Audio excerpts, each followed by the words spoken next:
আসসালামু আলাইকুম। জি, এখন আমরা যাচ্ছি মসজিদে কুবা মসজিদ, যেখানে রাসূলুল্লাহ সাল্লাল্লাহু আলাইহি ওয়াসাল্লাম আসতেন এবং এখানে নামাজ আদায় করতেন, 2 রাকাত নামাজ আদায় করতেন। এখানে আমরা যাচ্ছি।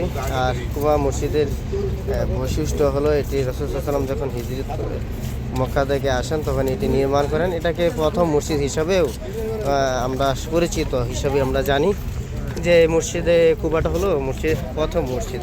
পাশে দেখতে পাচ্ছেন খেজুরের বাগান। যারা জিয়ারা করতে আসছিল সবাই এখানে দাঁড়িয়েছে। হ্যাঁ, এই মসজিদটা দেখতে পাচ্ছেন।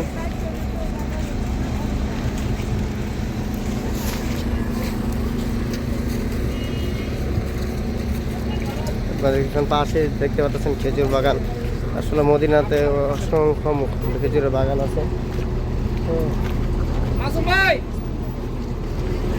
যেহেতু আমাদের হাজিদেরকে গাইডলাইন করে নিয়ে যেতে হচ্ছে, যেমন হজ কাফেলার মূল উদ্দেশ্য হলো যে গাইডলাইন করে নিয়ে যাওয়া।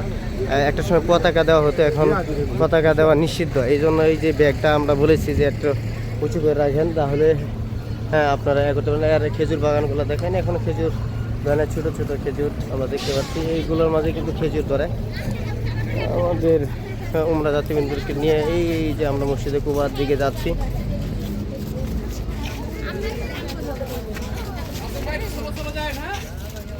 আপনারা দেখতে পাচ্ছেন এই খেজুর বাগানগুলো দেখেন, খেজুর গাছগুলো অত্যন্ত সুন্দর। এই যে এই ছোটো ছোটো হয়েছে।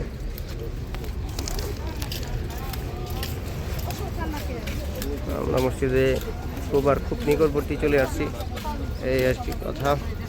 আমরা চেষ্টা করবো ভিতরের সাইডটা আপনাদেরকে দেখানোর জন্যে।